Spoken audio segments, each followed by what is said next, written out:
Supercross στον πύργο από την τοπική λέσχη. Το Supercross είναι ένα θεαματικό motocross.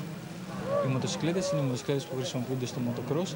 Η πίστα όμως έχει πάρα πολλά και θεαματικά άλματα και είναι πολύ μικρή ώστε να βολεύει τους θεατές να το βλέπουν όλοι.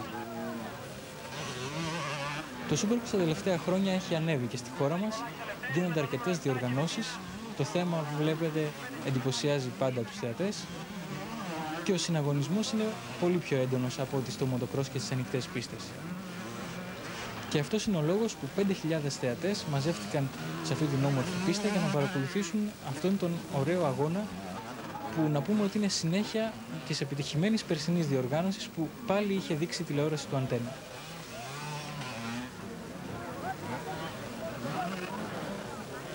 Εδώ βλέπουμε φάσεις από τις προκριματικές σειρές των αγώνων.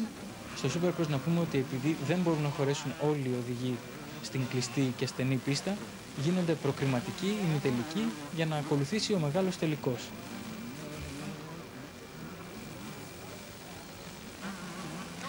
Παρά τη ζέστη της εποχής, οι άνθρωποι της λέσχης του πύργου κάνανε πολύ καλή δουλειά με την πίστα, είχαν βρέξει τα περισσότερα κομμάτια και πολύ λίγη σκόνη μόνο στην εκκίνηση εμφανίστηκε στην πίστα. Να θυμίσουμε ότι η σκόνη είναι ο μεγαλύτερος εχθρός του motocross στην Ελλάδα. Είναι αυτό που έδιωξε τον κόσμο από το motocross στο Σχηματάρι, στη Θεσσαλονίκη και σε άλλες πίστες. Η σκόνη που βλέπουμε λοιπόν είναι το μόνο δείγμα σκόνης που είχε η πίστα. Ήταν πολύ καλά βρεγμένη στα άλλα σημεία και αυτό βοήθησε τους θεατές να φύγουν ευχαριστημένοι. Και τους οδηγούς βέβαια, γιατί η καλή πίστα, η βρεγμένη πίστα κρατάει καλύτερα.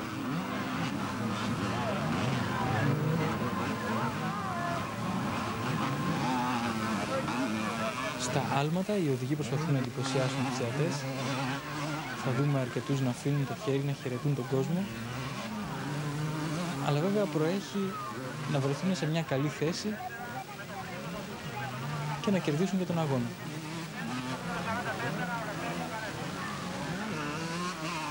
Ο πρωταθλητής της περασμένης χρονιάς στα 125 κυβικά, ο Λευτέρης ο Καρέτσος, τρέχει τώρα με 250 και το νούμερο 44.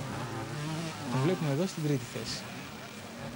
Είναι πάντα ένας εντυπωσιακός οδηγός που του αρέσουν πολύ τα Supercross. Εδώ βλέπουμε ακόμη σκηνές από τον ημιτελικό.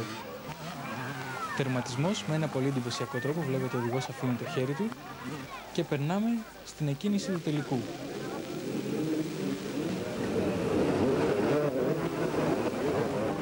Στον τελικό οι οδηγοί θα τα δώσουν όλα. Βέβαια εδώ προέχει η πρώτη θέση. Το θέμα περνάει στους πρώτους γύρους τουλάχιστον σε δεύτερη μοίρα.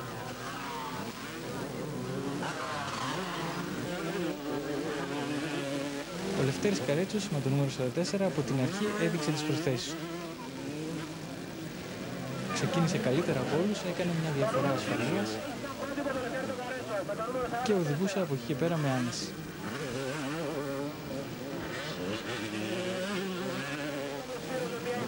Ο συναγωνισμός ήταν έντονος σε όλες τις θέσεις. Αλλά ας παρακολουθήσουμε και τον πρωταθλητή Enduro, τον Χρήστο Τασούλη, που είναι ο μόνος Έλληνας οδηγός που έχει λάβει μέρος σε διεθνείς αγώνες με διεθνείς διακρίσεις, στο Rally Incas, στο Περού. Ο Χρήστος Τασούλης είναι εντυπωσιακός και στο motocross. Να πάμε τώρα και στο πιο μεγάλο άλμα της πίστας, να δούμε αρκετούς οδηγούς και να ξαναγυρίσουμε στον τελευταίο γύρο του Λευτέρη Καρέτσου που προηγείται. Ο πρωταθλητής παίρνει μια άνετη νίκη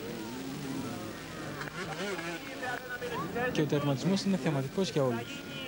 Εκτός από το Λευτέρη Καρέτσο που πανηγυρίζει ανάλογα με τη σημαία του τερματισμού, ας δούμε και κάποιον άλλον που έκανε Supercross μετά τον αγώνα.